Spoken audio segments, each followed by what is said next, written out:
Hello, people. It is good to look back at my camera and selfie mode again. Talking to you all. Kind of. I hope you all are doing well. Hope you all aren't freaking out too much about Corona. I mean, we probably all should be freaking out about Corona.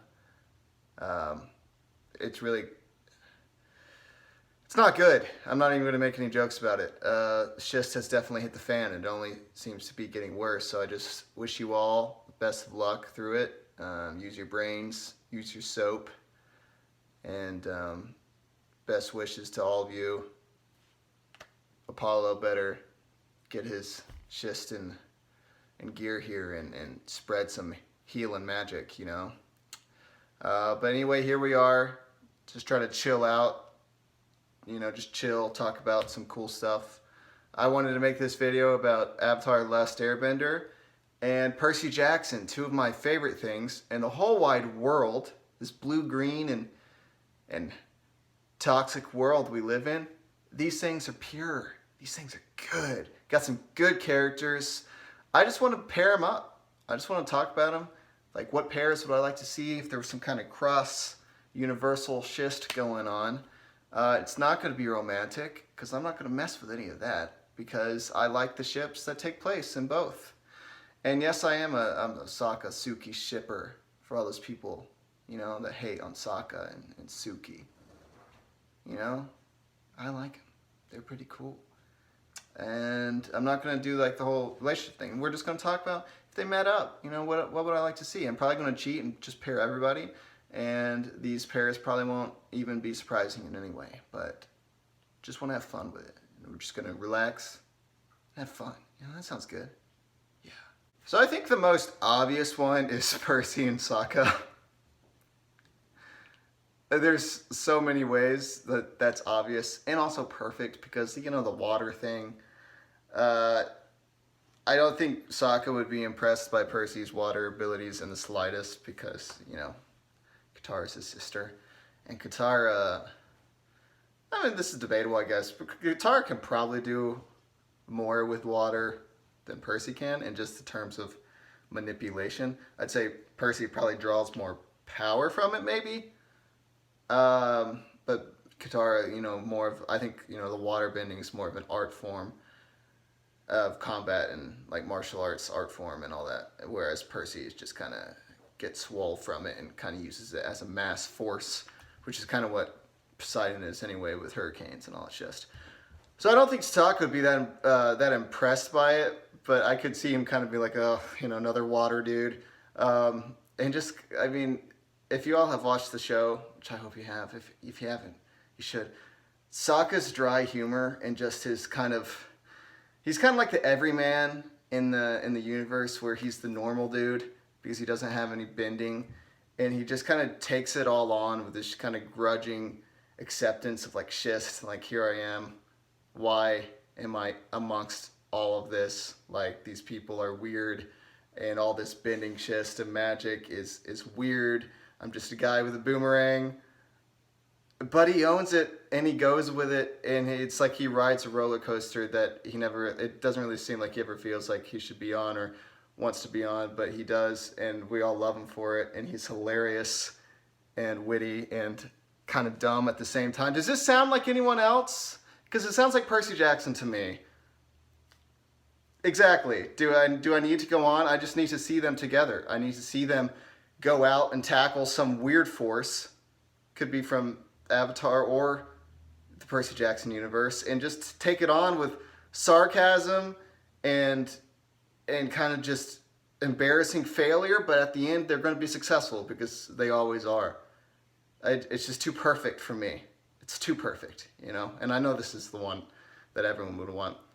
While we're on the topic of Sokka, I think it would also be interesting to see him with Annabeth, because it's kind of the same thing. Like, it'd be a slightly different energy from Percy while also kind of being the same. But I think you know, with Sokka being the plan guy, I could see Annabeth kind of looking at him like, you were the plan guy? Like, really? How did you all accomplish anything? You should see a real strategist right here. Because, you know, Annabeth, she knows what she's doing. But there's just a lot of good stuff. So match Sokka with anyone, and you're just gonna have a good time. I love you, Sokka. One of my favorites, mayhaps, would be Azula versus Octavian. I mean, Azula and Octavian, because Azula would definitely kill him in the first 5 seconds. Yeah. Grover and Aang. Isn't that just so pure? Isn't that just so wholesome? I think it's wholesome. You know, I feel like they would just relate to each other so well. I really do. Because they kind of share that whole nature thing. I feel like everyone in Percy Jackson, you know, they care about nature. And everyone in Avatar: The Last Airbender cares about nature. But I feel like Aang is kind of the embodiment of the nature lover in Avatar, whereas Grover is 1,000% the embodiment of the nature lover in Percy Jackson. And I don't want to make this like a climate change thing, but they would. Could you imagine how sad Aang would be in today's world?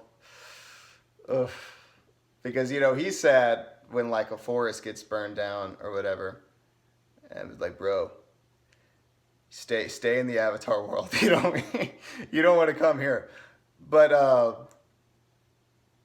they are, you know, Aang's always fighting that, and he's kind of like the Heibai episode, in Avatar, where that forest is burnt down and the Heibai spirit is raging, and Aang, you know, gives him the acorn and kind of like reminds him like it can grow back.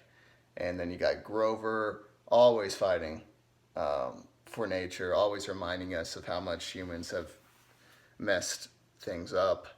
And I don't really want to make this depressing. I'm just saying that these are the kind of characters they are. And I think they could really relate to each other in that way and really respect the fact that they are that way.